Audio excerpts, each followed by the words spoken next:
Hello friends, welcome everyone. चलिए आज क्या देखेंगे? आज देखेंगे हम थोड़ा सा पॉलिटी यानी इंडियन कॉन्स्टिट्यूशन का पार्ट। जैसा कि आप सब लोगों को पता ही होगा कि इंडियन कॉन्स्टिट्यूशन या पॉलिटी से यूपी टेट और सुपर टेट में एटलीस्ट 3 और 4 क्वेश्चंस आते हैं। ओके, तो उन 3 या 4 क्वेश्चंस को कवर करने के लिए मैंने कुछ MCQs डाले हैं। चलिए उन पे एक नज़र डालते हैं। ओके, तो चलिए शुरू करते हैं।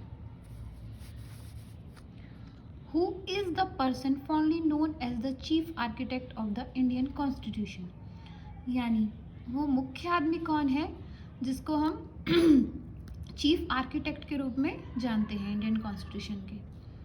बताइए। तो इसका आंसर है डॉक्टर भीमराव अंबेडकर। ऐसा इसलिए है क्योंकि संविधान की रूपरेखा डॉक्टर भीमराव अंबेडकर द्वारा ही तैयार की गई थी। ओके, चलिए next question. First attempt in world to constitute a constituent assembly to frame a constitution was made by, means सबसे पहला कॉन्स्टिट्यूशन किस कंट्री के द्वारा बनाया गया था, यानी सबसे ओल्ड कॉन्स्टिट्यूशन किस कंट्री का है, तो वो है अमेरिका का। ओके, चलिए नेक्स्ट क्वेश्चन देखते हैं। The first attempt by Indians to write a constitution to India was done by a committee headed by Motilal Nehru, which is known as, means पहला अटेम्प्ट जो इंडियंस के द्वारा यानी पहला प्रयास जो इंडियंस के द्वारा किया गया कॉन्स्टिट्यूशन बनाने के लिए, तो एक कमेटी बनाई गई। उसको हेड किया था किसने? मोतीलाल नेहरू ने। और उसको किस नाम से जाना जाता है ये पूछा गया है इस क्वेश्चन में। तो उसको जाना जाता है नेहरू रिपोर्ट के नाम से। ओके, चलिए नेक्स्ट क्वेश्चन देखते हैं। The idea of the constitution of India was fleshed for the first time by M.N. Roy, यानी जो कॉन्स्टिट्यूशन का पहला आइडिया था, यानी इसको हम अगर बिल्कुल शुद्ध हिंदी में बोले तो होगा कि संविधान के संवैधानिक सलाहकार के रूप में किसे जाना जाता है, तो वो पर्सन है M.N. Roy.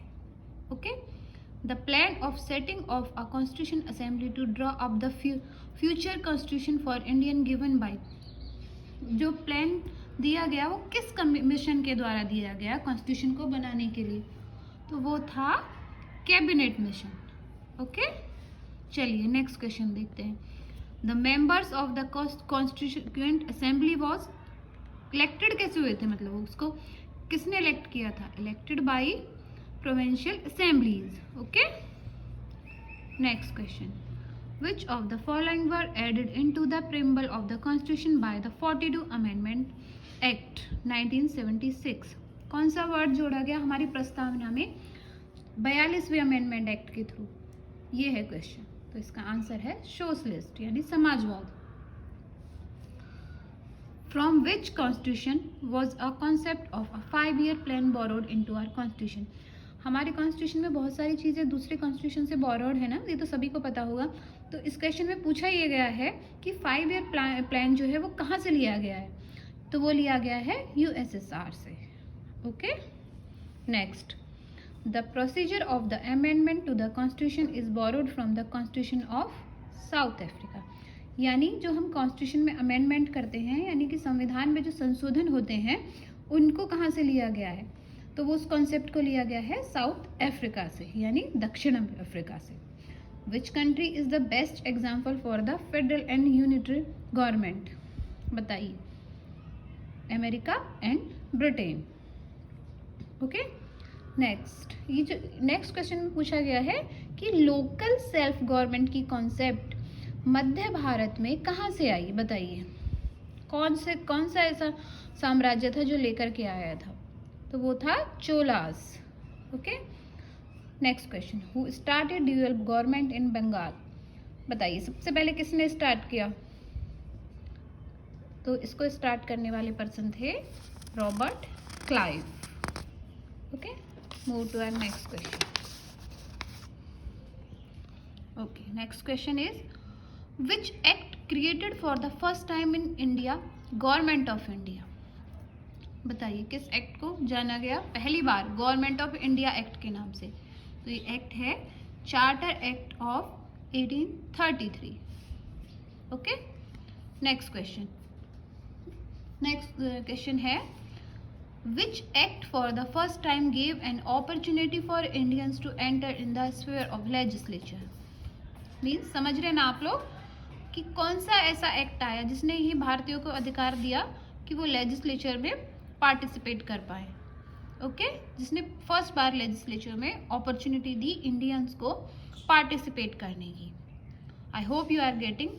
The answer will be Indian council act 1861. Okay, next question. The federal feature of the government was introduce by. अभी मैंने आपको पहले बताया कि बहुत सारी चीज़ें बहुत सारी कॉन्स्टिट्यूशन से ली गई हैं और एक इसमें एक मेजर रोल प्ले करता है वो है गवर्नमेंट ऑफ इंडियन एक्ट 1935. इससे तो ऑलमोस्ट 90% कवर्ड है हमारा कॉन्स्टिट्यूशन. ओके, इससे इतनी सारी चीज़ों को एज इट उठा लिया गया है. तो उनमें से एक है federal feature of the Indian government. Okay, the act of 1935 abolished diarchy in provinces. Okay, क्या मतलब इसका ये इस एक्ट के द्वारा रिमूव कर दिया गया प्रांतों में डायरार्की सिस्टम को. Okay, next question. In which year did the Cripps mission come to India. बताइए कब आया था क्रिप्स मिशन इंडिया. तो क्या था उस ईयर का नाम क्या था, कौन सी ईयर में आया था. तो वो था 1942. The constituent assembly of India had its first meeting on. संविधान सभा की पहली मीटिंग कब हुई थी, यानी which date, on which date, किस डेट को हुई थी. ये थी 9 दिसंबर 1946 को. Okay, next question. Permanent chairman of the constitution assembly. एक परमानेंट थे, एक टेम्परेरी थे. दोनों के नाम आपको बताते हैं. परमानेंट के नाम थे डॉक्टर राजेंद्र प्रसाद और टेम्परेरी थे सच्चिदानंद सिन्हा. ओके, तो नेक्स्ट क्वेश्चन देखते हैं. The Indian constitution came into force on. किस डेट को फोर्स में, यानी कब से लागू हुआ. तो ये लागू हुआ हमारा गणतंत्र दिवस यानी रिपब्लिक डे जिस दिन से मनाया जाता है उस दिन से, 26 जनवरी 1950 से. Okay, next question. The parliamentary system of government in India based on the pattern of.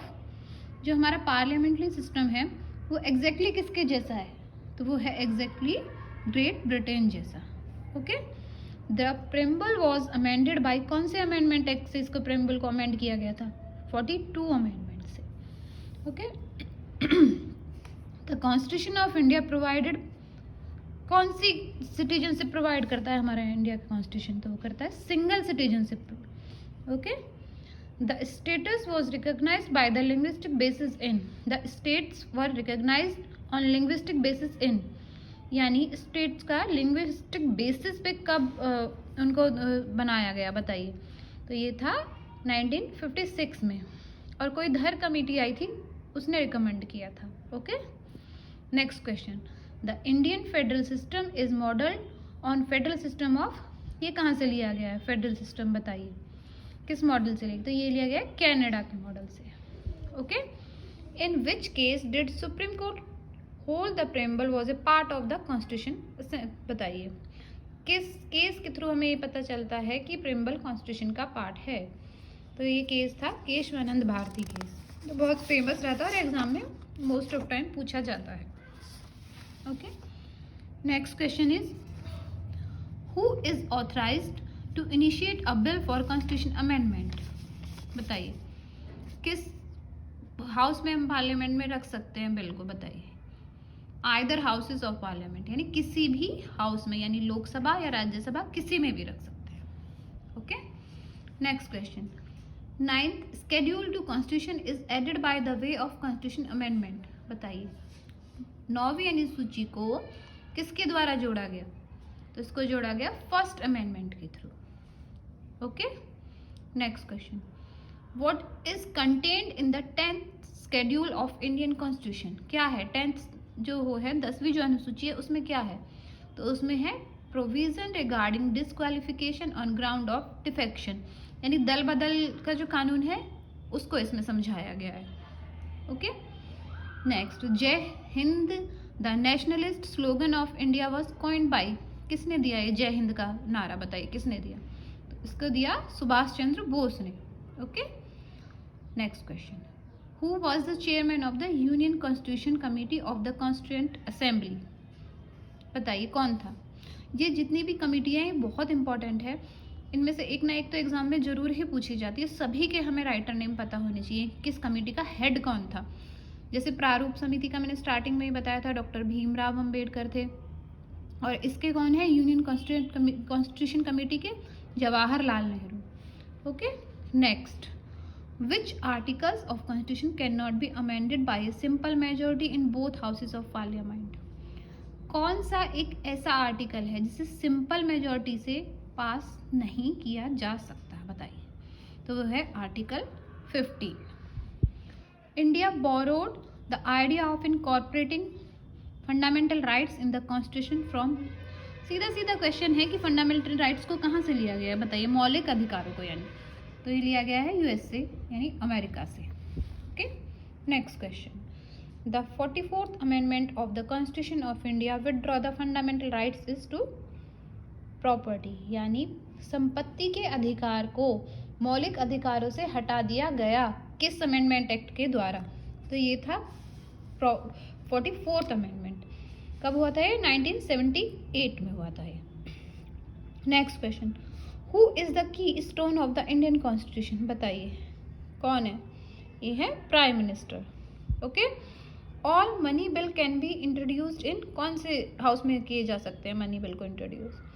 तो वो है Lok Sabha. Okay, every union territory shall be administered by the president. बताइए कितने केंद्र शासित प्रदेश हैं अभी इंडिया में? वो है 8। तो उनको कौन हेड करता है? वो है प्रेसिडेंट। Okay, next question,